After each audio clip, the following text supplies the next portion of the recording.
तो फ्रेंड्स देखिए, आज थोड़ा मैं आपसे टॉपिक शुरू होने से पहले 2 मिनट दो बातें करूंगा आपसे। दोस्तों, लग रहा है कि मैं तो पर डे वीडियो बना रहा हूँ, आपके लिए कंटिन्यूस डेली वीडियो दे रहा हूँ, लेकिन मुझे कहीं डाउट है कि आप लोग अपना जो आपके करने का काम है वो आप नहीं कर पा रहे हैं। मेरा मकसद है, मेरा मतलब है आपकी स्टडी से। कहीं ना कहीं आप केवल पढ़ाई को इतना लेते हैं केवल मनोरंजन हो जाए। मुझे नहीं लगता कि आपका कोई गोल, आपका कोई लक्ष्य है उस पढ़ाई को करने का। दोस्तों देखिए, मैं आपसे एक ही बात कहूँगा कि ये एक ऐसा समय है जब आपके पास समय ही समय है, लेकिन जब कोई चीज़ ज़रूरत से ज़्यादा होती है तब उसका ठीक से इस्तेमाल नहीं हो पाता, और शायद यही कुछ आपके साथ भी हो रहा है। जो समय का मोल समझते हैं, समय उन्हें अनमोल बना देता है। एक टॉपर से पूछा गया कि आप कितनी देर पढ़ाई करते हैं। उसने जवाब दिया, जब तक मेरे हर दिन का बनाया गोल पूरा ना हो जाए तब तक। अर्थात चाहे इस गोल को पूरा करने के लिए मुझे सुबह का सूरज ही क्यों ना निकालना पड़े, तब तक मैं लगा रहता हूँ। इसी तरह आपको भी हर दिन का एक गोल सेट करना होगा, अपनी इच्छा शक्ति को मजबूत करना होगा, खुद को इतना मजबूत करना होगा कि चाहे जितना भी डिस्टरबेंस हो, किसी भी हाल में अपने गोल को पूरा करना है। ज़रा सोचकर बताओ, तुम्हारा आज के दिन भर का क्या गोल है, या फिर ये दिन भी ऐसे ही बिना प्लानिंग के गुजर जाएगा। दोस्तों, अगर आपका भी कोई प्लान या कोई गोल नहीं है तो मैंने आपको सबसे पहले इस वीडियो में यही बताया है कि आप उस पर अमल करना है। जो मैंने आपको बताया कि आपके पास भरपूर समय है, इस समय का भरपूर फ़ायदा कैसे उठाया जाए। किसी ने क्या खूब कहा है, अगर मेहनत आदत बन जाए तो कामयाबी आपकी मुकद्दर बन जाती है। दोस्तों, कहीं ना कहीं आप लोग बहुत बड़ी गलती कर रहे हैं। आप वीडियो को नहीं देख पा रहे हैं, आप जो है अपने सिलेबस को, अपनी प्लानिंग बनाकर आप उसको नहीं मतलब एक तरीके से उस पर अमल नहीं कर पा रहे हैं। मैं आपसे बार बार कहूँगा, ये समय आपके लिए जो भरपूर आपको मिला है, एक लॉकडाउन के बहाने से ही भले, लेकिन आपके पास भरपूर समय है, इसका फ़ायदा उठाइए। कहीं ऐसा ना हो समय हाथ से निकल जाए। आज की वीडियो जो मैं टॉपिक पे आता हूँ अपनी। देखिए, वीडियो से पहले मैं इतना जरूर कहूँगा कि सब्सक्राइब और लाइक करना जरूर करें। सब्सक्राइब करने से थोड़ा सा इतना फ़ायदा हो जाता है कि आपकी जो नेक्स्ट वीडियो है वो आप तक पहुँच जाती है। एक जो आपको जानकारी है एक नई वीडियो की, वो मैसेज आप तक पहुंच जाता है। इसलिए सब्सक्राइब करने के लिए मैं बोलता हूं आपसे। तो देखिए, आज का वीडियो, आज का नया चैप्टर हमारा विशेषण का चैप्टर है। देखिए, विशेषण का चैप्टर एक नया चैप्टर है। विशेषण क्या है? जो शब्द संज्ञा या सर्वनाम की विशेषता बताते हैं, जो शब्द संज्ञा या सर्वनाम की विशेषता बताते हैं उन्हें विशेषण कहते हैं। देखिए, विशेषण के साथ विशेष्य दोनों का कम्युनिकेशन होता है। अर्थात विशेषण की परिभाषा कि जो शब्द संज्ञा या सर्वनाम की विशेषता बताते हैं उन्हें विशेषण कहा जाता है। अर्थात विशेषण वे शब्द होते हैं जो संज्ञा सर्वनाम से पहले आकर उसकी विशेषता बताने का काम करते हैं, इसीलिए इनको विशेषण कहा जाता है। लेकिन जिन शब्दों की ये विशेषता बताते हैं, अर्थात जिन संज्ञा या सर्वनाम की ये शब्द विशेषता बताने का काम करते हैं, उनको विशेष्य कहा जाता है। अर्थात विशेष्य और विशेषण एक दूसरे के विपरीत माने जाते हैं। विशेषण विशेषता बताने का काम करते हैं, जबकि विशेष्य जिनकी विशेषता बताई जाती है वो विशेष्य कहलाते हैं। जैसे एग्जाम्पल के थ्रू, सफ़ेद हाथी, सुंदर लड़का, काला कपड़ा, 2 लीटर दूध। यहाँ पे बहुत सारे एग्जाम्पल के माध्यम से आप समझ सकते हैं। सफ़ेद हाथी इसका मतलब है यहाँ हाथी जो है, हाथी की विशेषता बताई जा रही है, और हाथी कैसा है? सफ़ेद। अर्थात जिसकी विशेषता बताई जाती है, यहाँ हाथी की विशेषता बताई जा रही है। हाथी एक विशेष्य है, जबकि सफ़ेद विशेषण है। काला कपड़ा, कपड़े की विशेषता बताई जा रही है। कपड़ा यहाँ विशेष्य है जबकि काला विशेषण है। तो देखिए बेस, यहाँ पे आपको पता चल चुका होगा कि वे शब्द जो विशेषता बताते हैं या जो विशेषता बताने के लिए जिनका प्रयोग किया जाता है वे विशेषण हैं, और जिनकी विशेषता बताई जाती है वो विशेष्य होते हैं। अब बात ये आती है कि यहाँ इसके विशेषण विशेष्य के प्रयोग के आधार पे यहाँ विशेषण के कुछ एक भाग बन जाते हैं। एक तरीके से दो तरीके से प्रयोग हो जाता है। एग्जाम में कभी कभी पूछा जाता है कि विधेय विशेषण से आप क्या समझते हैं या उद्देश्य विशेषण से आप क्या समझते हैं। तो मैं यहीं पे बताता हुआ चलूँ आपको। देखिए विधेय विशेषण और उद्देश्य विशेषण, पहले मैं विधेय विशेषण की बात कर रहा हूँ। जब कोई विशेषण किसी विशेष्य से पहले प्रयुक्त होता है, जब कोई विशेषण किसी विशेष्य से पहले प्रयुक्त होता है उसे उद्देश्य विशेषण कहते हैं, और जब कोई विशेषण विशेष्य के बाद प्रयुक्त होता है उसे विधेय विशेषण कहते हैं। ध्यान रखेंगे एक बार फिर, जब कोई विशेषण विशेष्य से पहले प्रयुक्त होता है तब उसे उद्देश्य विशेषण कहते हैं, लेकिन जब कोई विशेषण विशेष्य के बाद प्रयुक्त होता है उसे विशेषण कहते हैं। एग्जाम्पल के माध्यम से, जंगल में काला हाथी भाग रहा है। काला हाथी ये हमारे काम की चीज़ है, विशेषण विशेष्य है। काला विशेषण विशेष्य हाथी, जंगल में काला हाथी भाग रहा है। इसका मतलब है कि यहाँ पे काला शब्द जो है जो विशेषण है वो विशेष्य से पहले आया है। जो विशेषण है वो विशेष्य से पहले आया है, इसलिए इस विशेषण को हम उद्देश्य विशेषण कहेंगे। लेकिन अगर मैं ये कह दूं जंगल में जो हाथी भाग रहा है वह काला है, तो मैंने अब क्या करा, काले को हाथी के बाद में प्रयुक्त किया है। अर्थात जब कोई विशेषण विशेष्य के बाद में प्रयुक्त होता है वह विधेय विशेषण कहलाता है। तो ये तो रहा उद्देश्य विशेषण और विधेय विशेषण। अब यहाँ बात करते हैं आखिर विशेषण के कितने भेद हैं या विशेषण कितने प्रकार के होते हैं।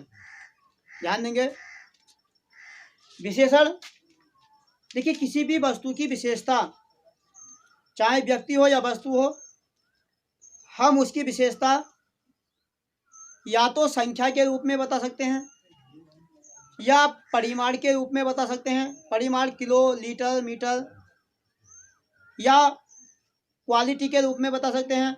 छोटा, बड़ा, काला, पीला, नीला, ऊंचा, ये क्वालिटी है। या फिर किसी हम विशेषता को एक सर्वनाम के रूप में भी बता सकते हैं। जैसे कुत्ता है, कुत्ते से पहले यह कुत्ता, वह कुत्ता, कोई कुत्ता, ये सब सर्वनाम के रूप में है। अर्थात किसी भी वस्तु की विशेषता हम चार तरीके से बता सकते हैं। इसीलिए हमारे विशेषणों का भेद अर्थात विशेषण जो होते हैं वो निम्न चार प्रकार के होते हैं।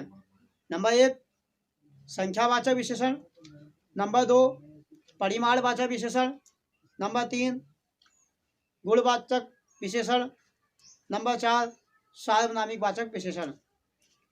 अब नंबर 1 यहाँ पे लेते हैं हम सबसे पहले संख्यावाचक विशेषण। देखिए जैसे इसके नाम में, नाम के अकॉर्डिंग आपको पता चल पा रहा है, नाम संख्यावाचक अर्थात जिन विशेषण शब्दों से किसी संज्ञा या सर्वनाम की विशेषता संख्या के रूप में बताई जाए उन्हें संख्यावाचक विशेषण कहते हैं। ध्यान देंगे, संख्यावाचक विशेषण अर्थात जहां किसी संज्ञा या सर्वनाम की विशेषता एक संख्या के रूप में बताई जाती है वहां पर संख्यावाचक विशेषण होता है। जैसे मैंने कहा 10 पुस्तकें, 5 हाथी, 100 विद्यार्थी, यानी कि ये संख्या है, इसलिए संख्या के रूप में यहाँ पे विद्यार्थियों की विशेषता संख्या के रूप में बताई जा रही है, अर्थात ये संख्यावाचक विशेषण का यहाँ प्रयोग है। लेकिन संख्यावाचक के अनेक रूप होते हैं, अनेक तरीके से हमारी संख्याएं काम करती हैं, इसलिए ध्यान रखना संख्यावाचक विशेषण ऐसे भी हो जाता है, जैसे मैंने कहा कुछ हाथी,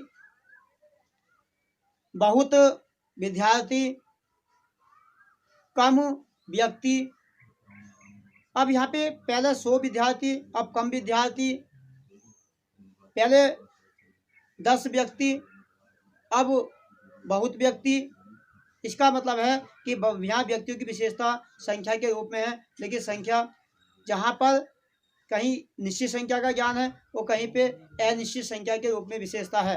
कहने का मतलब यह है कि यहाँ संख्यावाचक विशेषण के भी यहाँ निम्न 2 भेद बन जाते हैं। नंबर 1 निश्चित संख्यावाचक विशेषण, नंबर 2 अनिश्चित संख्यावाचक विशेषण। देखिए बात संख्यावाचक की चल रही है, तो सबसे पहले है निश्चित संख्यावाचक विशेषण। देखिए जिन वे विशेषण शब्द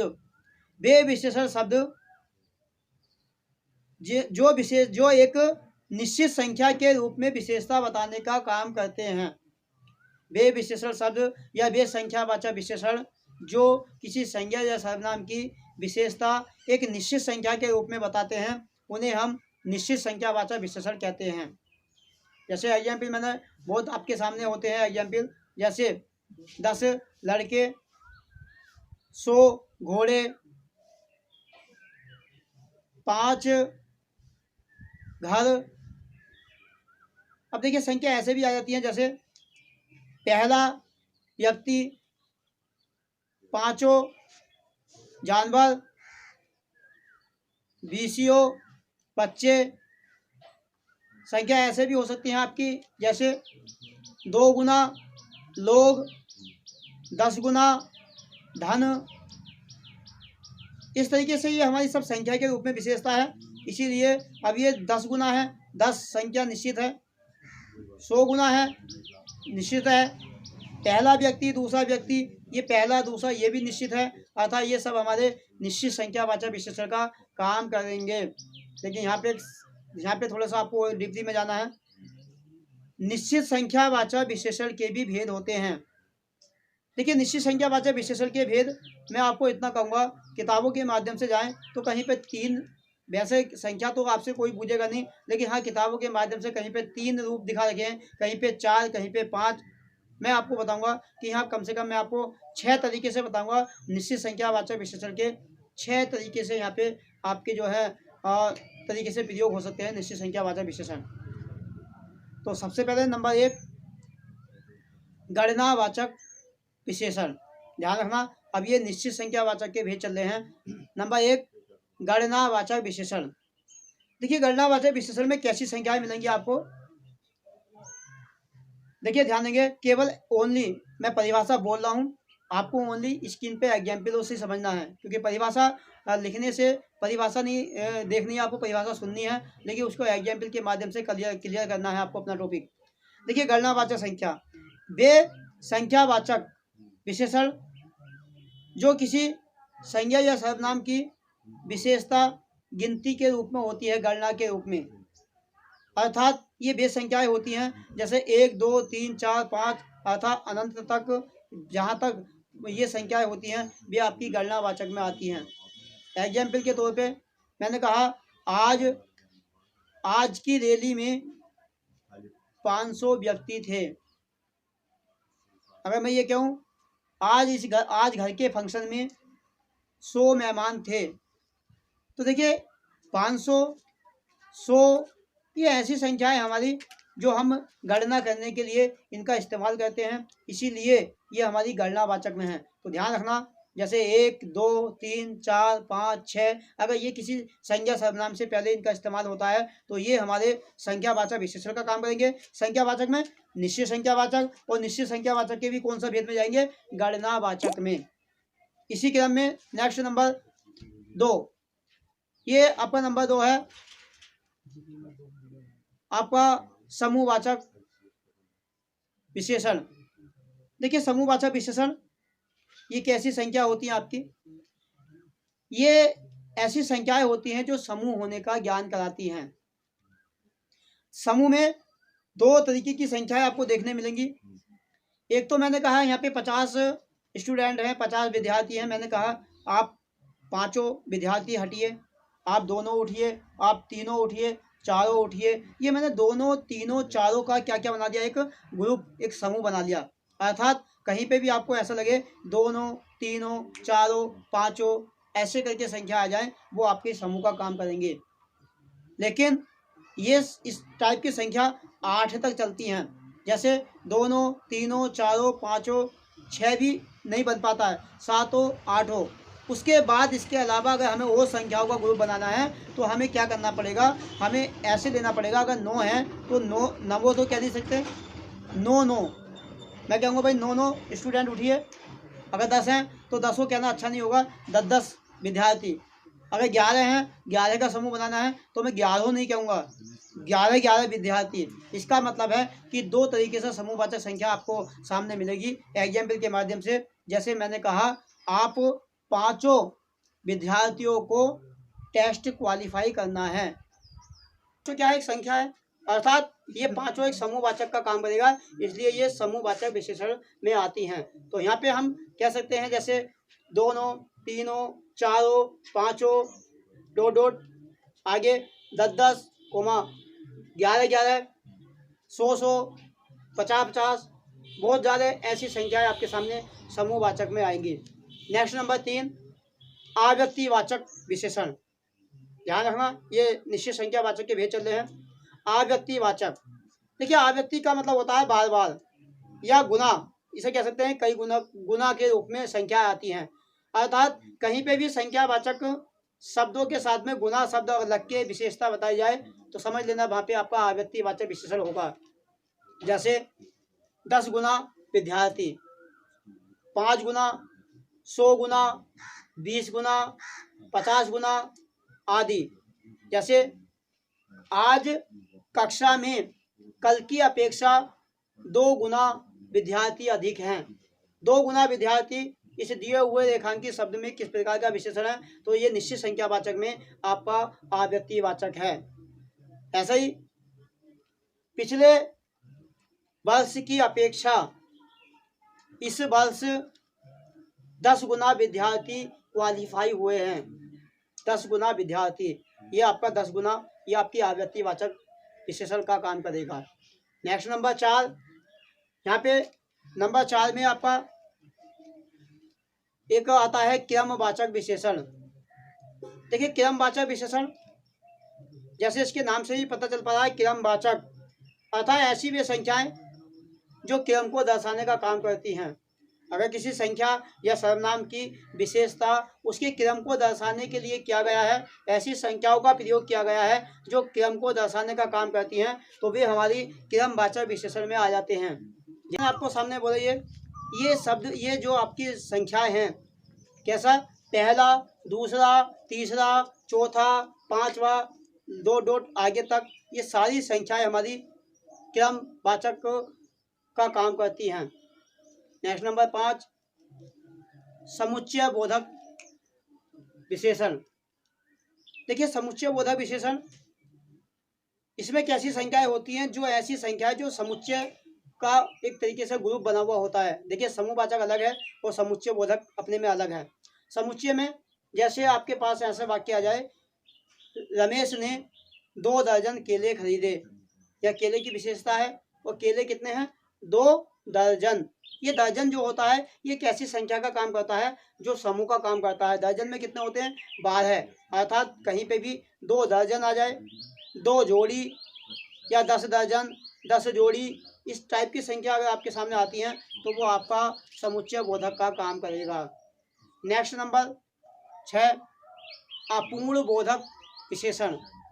देखिए अपूर्ण बोधक ऐसी वे संख्याएं जो अपने में पूर्ण नहीं होती हैं। अर्थात उसे हम कह सकते हैं जैसे 2/3, आधा, 1/4 इस तरीके की संख्याएं ये हमारे में अपूर्ण होती हैं, या 1/4, 2/3। अगर इस तरीके से संख्याएं आपके किसी संज्ञा सर्वनाम से पहले प्रयोग हों तो वहाँ पे आपका ये निश्चित संख्यावाचक में आपका ये जो जाएगा ये आपका एक तरीके से अपूर्ण बोधक में। लास्ट और नेक्स्ट प्रत्येक बोधक।